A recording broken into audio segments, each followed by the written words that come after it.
The moment you all been waiting for, bluffing Brad Owen at his own meetup game.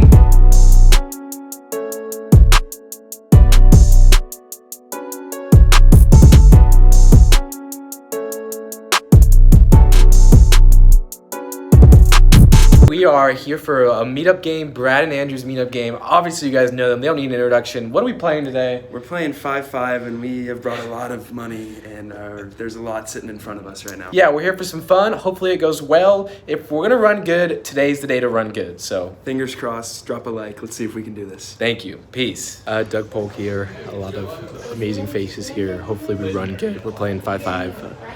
Wish me luck.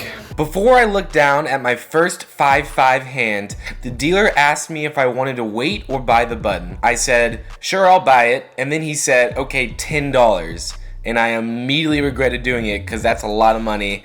Until we looked down at pocket kings in the small blind. We see a raise from the hijack to $30. Folds to me, and now I put in a raise to 105. Wow, these numbers are already crazy. And she makes the call. We're heads up in a 3-bet pot to a flop that comes King 7-10, 2 clubs. I bet $45, and you wouldn't believe me without a video proof, but we get raised to $200. We bought in for $1,000, so we call. The turn comes a queen of spades, and we check to the raiser, who decides to put out a bet of $400. I count to 5 in my head and jam it all in my first hand. She makes the call and announces, you won't believe it, a set. She is drawing dead to the last 10 in the deck. We run it one time and the river comes out in ace, and we take down a massive pot, full double up in our first hand. Look at these chips. I've never had this many black chips in my hand before. This feeling is honestly amazing. I am shaking. Brad, we are ready. Here we go. We're playing 5-5 and we're not going to play scared. Welcome back to another segment of Rapid Fire Hands with Rosie. Let's start on the button with 10-7 of diamonds. 3 limps. I bump it up to $25. All the limpers call. We're going 4 ways in position to a flop of 7-4-4 rainbow. We somehow have top pair. Checks to me. I see bet $40 and they all fold. Very next hand, we got jiggities in the cutoff. We see a low jack raised to 15. I 3-bet to $50 and he makes the call. The flop is King 9-5 with 2 clubs. Not ideal. He checks. We don't like seeing a card higher than our jacks, but we're heads up in position. Let's still c-bet. I make it 50. He tanks and folds. We scoop this one. The very next hand, we get 7-8 of spades in the hijack. We see 2 limps. I make it $25. Elijah calls in the cutoff, and one of the limpers calls. We're going 3 ways in the middle of position to a flop of 10-6-3 rainbow with a spade. We've got some backdoors and a gut shot. Checks to me. I c-bet again to 35. Elijah folds, and we get raised to 85. A little bit of a heat check for us here on hand 3 of 3. I make the fold, and he shows 10-6 for the flopped 2 pair. So obviously, guys, I'm not scared to get involved. This is the highest stakes of my life. I'm going to keep playing my game, and let's see if we can win this thing. Big shout out to the homie Elijah Watts for getting some great B-roll and angles of my hands. He's going to be in LA for our meetup game at Hustler Casino this Saturday. Come say what's up to him. Subscribe to his channel as well. And it's going to be a blast this Saturday in LA. We slide over to the 2 seat for a better angle of the table for the vlog and look down at 8-5 of diamonds in the big blind. Early position raises to 20 and there's 3 calls. This is an easy fold based off charts found at pokercoaching.com that I later found out, but 400 big blind Texas poker doesn't apply to these charts. I move seats and make a thoughtless call, going to a flop, which is King 9-6, 2 diamonds. The initial early position raiser continues for $75. Everyone folds except me. I call with my flush draw and disguise straight draw, going off to a turn card, which is great. It's the 3 of diamonds. I check, and the early position player bets $75 again. He only has $350 in his stack. I debate jamming now, but instead I decide to raise to $200 to keep all of his King X holdings in the hand. This player seemed especially sticky, and we're happy to see him call. Going to a river, which is the 2 of diamonds, pretty gross.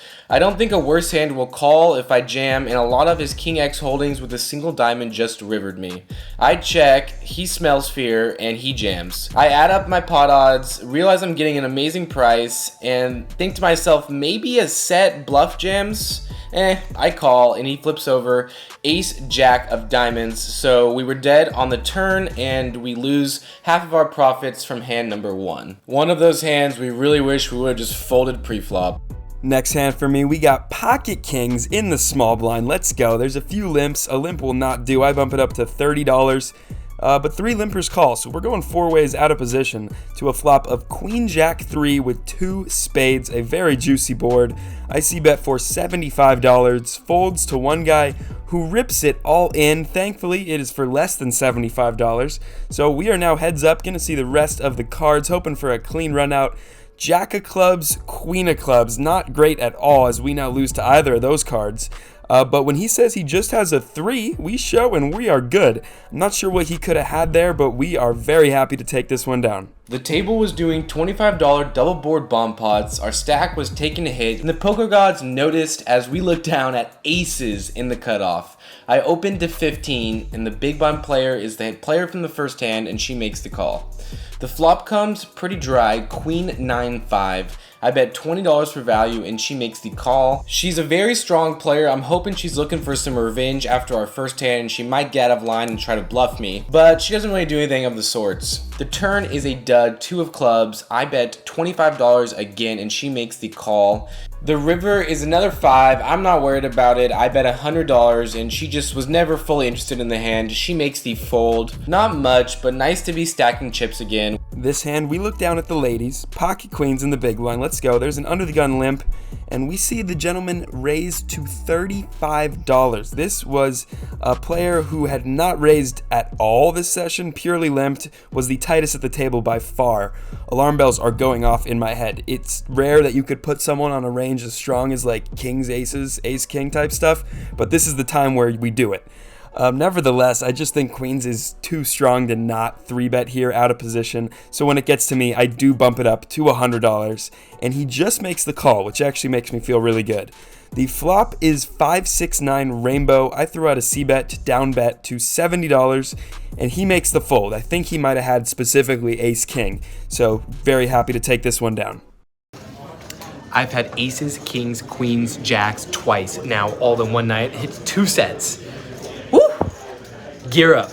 In the next hand, it folds to the button, who raises to $20. The small blind, who actually was the button's dad, and he watches the vlog, shout out to him, he makes the call. More on him later. Stick around for a huge pot that we get into in the final hand of the night. But let's not get ahead of ourselves. I know the button's range in this hand will be wide when folded to, and I've seen a willingness to gamble from the 9 seed. As in the Omaha bomb pots, he's been all in quite a few times. So with king queen offsuit, I attack this wide range on the button and the dead money from the small blind with a raise to $80, and the button makes the call and the small blind folds. The flop comes 2 queen 7, great. Dry board, so I down bet to $40 and the button makes the call. The turn opens the whole board up. It is the 9 of clubs. Putting 2 flush draws and multiple straight draws out there, so I size up to $150. I am ready to call a raise if that happens, but I was not expecting what happened next. The button jams for $900, and I have him covered. The metagame through my head was that I know that they know this is my first time playing 5-5, so this is the time for them to put the maximum pressure on me. I start thinking about his flop floats and the turn, giving so many of those floats, which means people calling the flop relatively light, hoping to get a good turn card, or hoping for a turn card to bluff. Premium draws like ace X of clubs, jack 10 suited, jack 10 unsuited, ace X of diamonds could bluff jam the turn as well. I absolutely hate my life in this spot, but I do end up making the call in front of Brad Owen, in front of 8 others who had been staring at me. The button shows pocket 2s, the ducks, for bottom set. I asked to run it twice before seeing the hand. It does not matter. We are already dead. The pain. No queen or no 2, and we save our entire stack. But that's poker. Now we dig in the pockets for bullet number 2. how about a bomb pot for me? If there's ever proof that I think I'm holding my own here at 5-5, guys, we're doing bomb pots too. Who is this guy? It's not Rosie. $10 bomb pot. We have ace-10 offsuit, and it checks through on the flop. On the turn, I've got top pair on one board, not much on the other. I still bet $30. We get 2 callers. The rivers aren't super fun, and it checks all the way around, and we actually scoop the pot with ace high on one board and our top pair top kicker on the other. Okay, let's keep running it up. The moment you all been waiting for. Bluffing Brad Owen at his own meetup game. Under the gun, Brad raises to $20. Middle position makes the call. Cutoff makes the call. I look down at ace queen offsuit in the small blind. Time for the apprentice to 3-bet Yoda. I raise it up to $110, a pot size raise, plus a little extra for being out of position. He doesn't budge and makes the call. Middle position player folds, and the cutoff in the 9 seat from the hand earlier makes the call as well. The flop comes out 2-5-4, 2 hearts. We miss, but I didn't drive down to Austin to not rep pocket aces, kings, queens, and jacks. So I fire for $155, and Brad makes the call rather quickly, followed by the cutoff folding. The turn is the 8 of spades. I think my rather big bet on the flop, combined with the fact that the cutoff was behind Brad when he made the call initially on the flop, I think that he doesn't have 2 overcards. I think he's much more weighted to a pair. I also just got stacked, and he saw me have to rebuy, so that combined with the fact that he probably doesn't feel like folding 10s on that turn card against a 21-year-old vlogger, I check.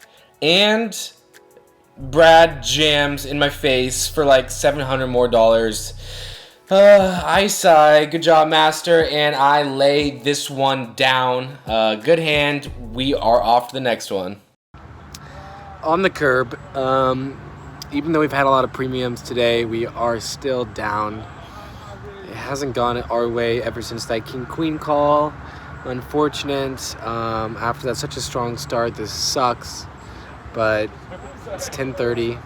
Taking a break. I'm gonna come back and grind.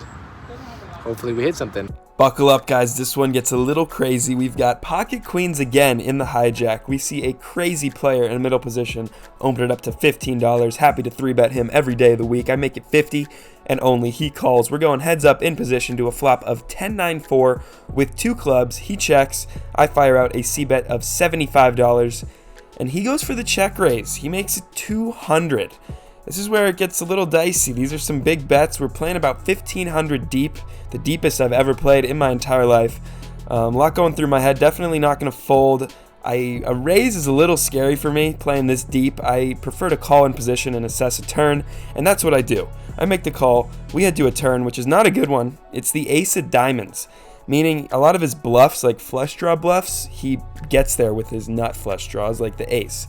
Not good, and it's really not good when he bets $300. Here's where some table talk comes into play, and I actually get to squeak out some information from him. He made a comment right before the hand started when he looked at his cards that he gets this one specific card every hand. Every hand. This hand he says that. I say to him, can I see that card? Can you show me what it is that you always get? You want to show me the card you said you were going to show me? All of a sudden. You said I get this card every time, and I'm going to show you. All right, let's see. No, not now. What is it? I told you. Yeah. What? You sure? Yeah, let's see. Yeah. But guys, I actually convince him to show me this card. And he shows me mid-hand, mid-turn, the 3 of clubs. That pretty much seals the deal for me. I think he's got ace 3 of clubs. I think he turned top pair and is continuing his aggression. I mean, he was crazy, so maybe he just has a naked flush draw with no pair. But I think we can put him on the ace of clubs here and make the fold. Let me know what you guys think. I do so, and I think it was the right play. If you have 2 eyes and are still watching this video, you'll know things are not going well. We look down at ace-10 offsuit in the low jack. I bet $15, and we see a call from the hijack, the cutoff, and the big blind. The flop comes ace-6-9, 2 diamonds. I think if I have ace-jack or better, so ace-jack, ace-queen, ace-king, I'd bet here, but I decided to just check with my ace-10, mediocre top pair, and the hijack now bets $40. The other two players fold and I call. We're heads up to a turn, which is the king of spades. I check. The hijack flew in from North Carolina to play with Brad on this meetup game. He seems like a very standard player, not going to be bluffing too often, so I make the call here, very much hoping that he has diamonds and that he doesn't have a better kicker than me. The river is the 3 of clubs, and the hijack now bets $125. I hope he's bluffing the situation with missed diamonds, and if he is betting with an ace, well, hopefully we have it beat. Not many combinations that we do beat, but let's go for it. I make the call and we're good. He doesn't show his hand. He says that he missed, so we make the right call here and take down a pretty big pot here. Sizable call in the river. This one's pretty. King, queen of hearts, under the gun +1. We see under the gun open it up to $15. I make the call, and there's 4 of us callers. So there's 5 people going to a flop here. It's Jack 6-3 with 2 hearts and a diamond. Let's go. We flop that flush draw, 2 overs, and a backdoor straight draw. It actually checks around on this flop. We see a free turn. Don't give me a free turn. It's the 5 of hearts. Let's go. We get there right away. Under the gun checks. It's time to bet. I make it $50, and we actually get 2 callers. So the pot's getting big. We're off to a river. 3 of us left. And it's the 6 of diamonds pairing the board, but I don't really think we can be scared of it. I feel like sets that are now full houses would have raised us at some point in this hand or put money in at some point aggressively. For that reason, I'm going to bet for value. I noticed that the button only has $100 behind. I make it $125, and we see just the button make that call all in. I show my king queen expecting to be so good, and I am so not. He has 6-5 of spades for the runner boat. Poker's hard, and that's going to wipe out a lot of our profit for today. At the peak of the night, coincidentally 30 minutes into playing, I was up $1,300, which would have been my second biggest win after the Miami vlog. At the low, after the ace-queen hand, I was down $1,000. At this point in the night, I have fought back to only down $300 when I get ace-king offsuit in the small blind. Middle position bets $30. The low jack is the father of the player from the king-queen hand. He 3-bets middle position to $80 in the low jack. I don't want to cold call this 3-bet in the small blind. I don't want to play this hand out of position. For a lot of reasons, I think a 4-bet is best here. I think that I can get his 10s and jacks to fold to a 4-bet. I go for a sizing of $250, 3 chips of my big stack, and middle position makes the fold back to the low jack player, who is a very smart, intelligent man and player. He goes all in for $1,300. I have him covered. What the hell do I do here? I almost always call with ace king. That's just a hand I 4-bet and I call with. That's just what I do. But now this is for 220 big blinds. 220 big blinds at a 5-5 game. This is an absolutely massive jam. I cannot see him doing this with anything worse than queens. I just don't see it. And against the range of queens, kings, aces, and ace king, I'm not doing great against that range with just ace king. For that reason, I make the fold here. The first time I've ever fold ace king offsuit pre-flop, and it was the right one, as he tells us he had queens. Like I said, he was a fan of the vlog, and I really appreciate him telling me what he had. He said he only would have ran it once, so we avoided a coin flip for $2,600, and 2 other players at my table said they folded in ace-2, so we would have been even worse than a coin flip. Great fold, Frankie. Hearing that he had queens, I really like my fold. I wrap up shortly after this. It is safe to say that 5-5 was a little bit more challenging than we anticipated. Frankie and I both took slight losses, but didn't lose everything. That's true. Thank you guys so much for the meetup game. It was a huge success. They packed the house again. Yes. Non-stop action. Do you guys have any words for our next gen people? Fun playing with you guys. I got a chance to play with both of you, so that was cool. Yeah, and glad you guys were here. Yeah, always a fun time. Like and subscribe. Thank you guys. Peace. In for 1,700, most we've ever been in for, playing 5-5 here, Brad Owen meetup game. In for 1,700, out for 1134. Good recovery.